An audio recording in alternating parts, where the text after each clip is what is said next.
You either die a hero, or you live long enough to see yourself become the villain. I can do those things because I'm not a hero. I'm whatever Gotham needs me to be. They'll hunt you. You'll hunt me. You'll condemn me. Set the dogs on me. Because that's what needs to happen. Because sometimes the truth isn't good enough. Sometimes people deserve more. Sometimes people deserve to have their faith rewarded.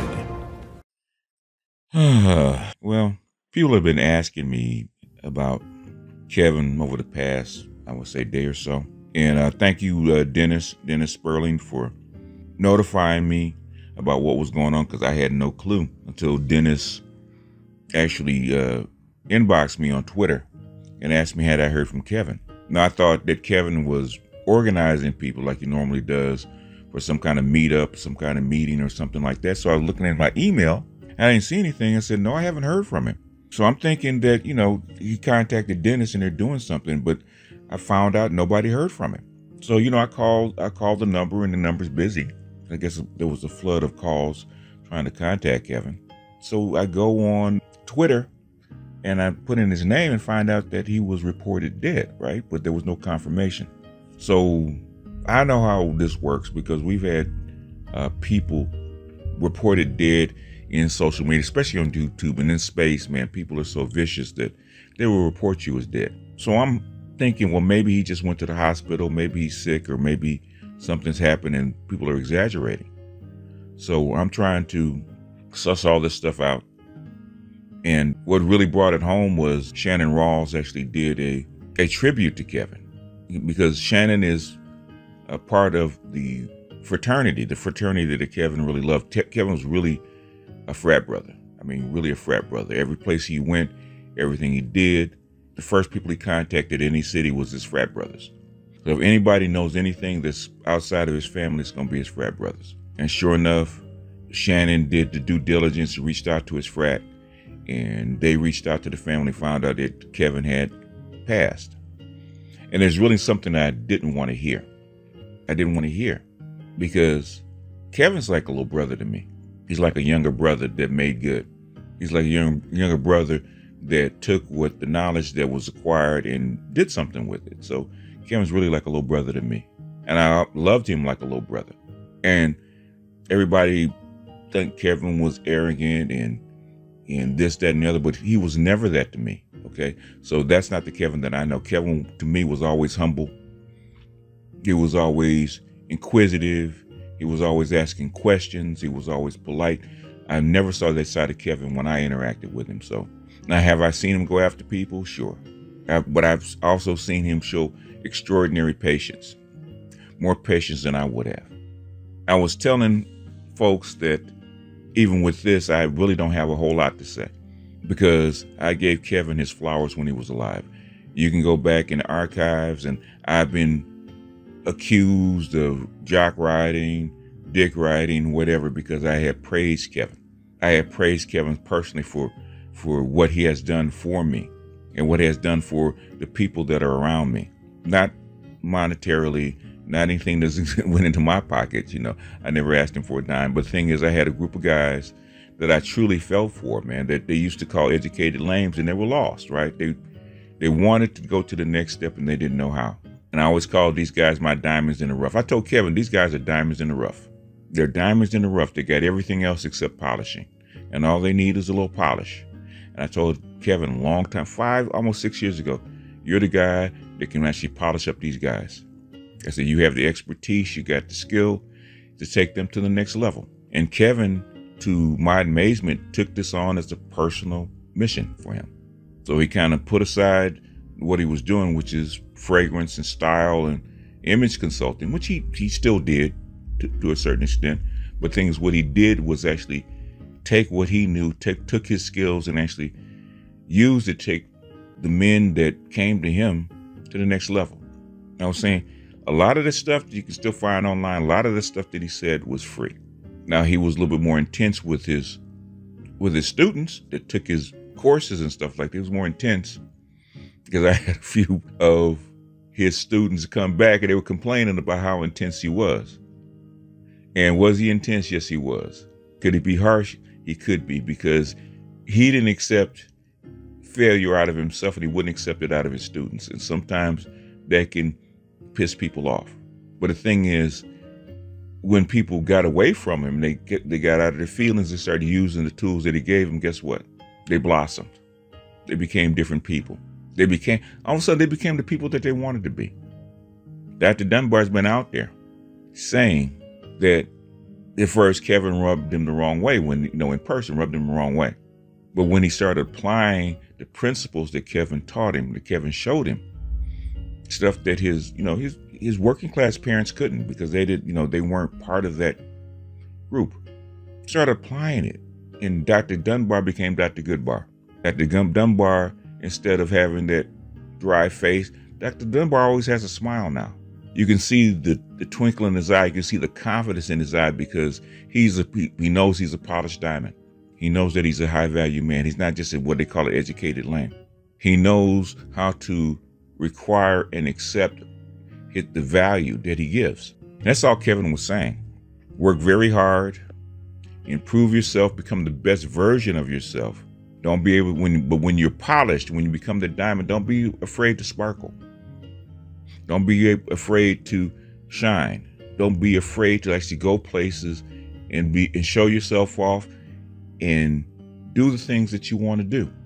If you've done the work, let your work show. And if you've done the work, get your value. Don't sell yourself for cheap. You don't go in and buy a Tiffany diamond and expect a discount. If you have done the work, you raise your quality, you raise your level, don't accept less. And when the women came to Kevin wanting those kind of guys, it was telling them, these guys won't accept less. Age, dress size, weight, number of children. And it would tell them right off the bat, high value men do not want to start their legacy with a single mother. So you're at a deficit. He wouldn't tell them that you couldn't get a high value man. They don't tend to want these kind of women. He said high value men don't tend to want women over 30. And if you're over 30 or over 35, you're going to have to come in at a discount. You're going to have to work harder. You're going to have to be that upgradable 7, 8, 9, 10 to get these kind of guys, because that's what these guys that have done the work to improve themselves, to shine themselves up, are going to want. That's all he said. Value for value. Only 6% of guys black men are at that level. And you want the top 6%. It's not even the 80-20 rule, okay? When you come onto Kevin's platform, you know the kind of guys that you're trying to push for. You're not coming on there to get the average guy. A lot of these women come on half-stepping.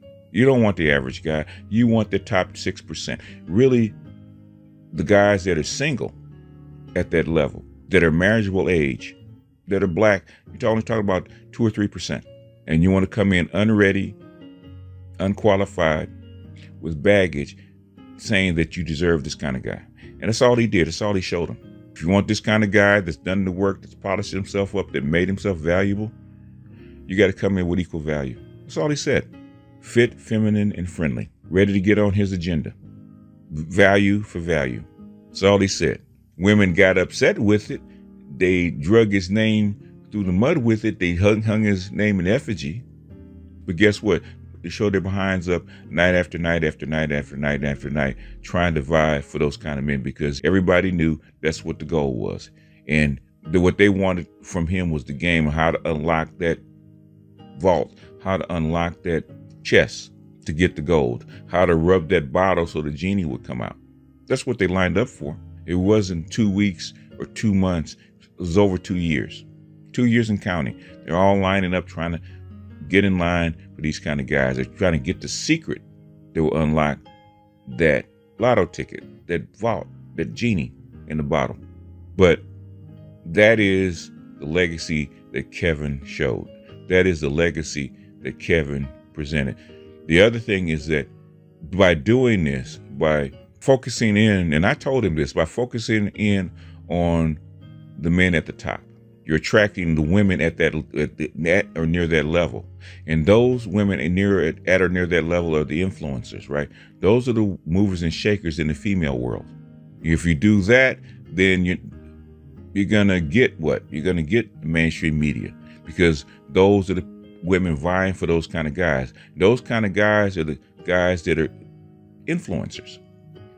We're not talking about the bottom 90%. We're talking about the top 2 or 3% of men that are single, that are high value, that are in places, in spaces, in academies, in colleges, in campuses, and on Capitol Hill, that are listening to this and spreading this and spreading his name. We saw that. We saw him break out into the mainstream.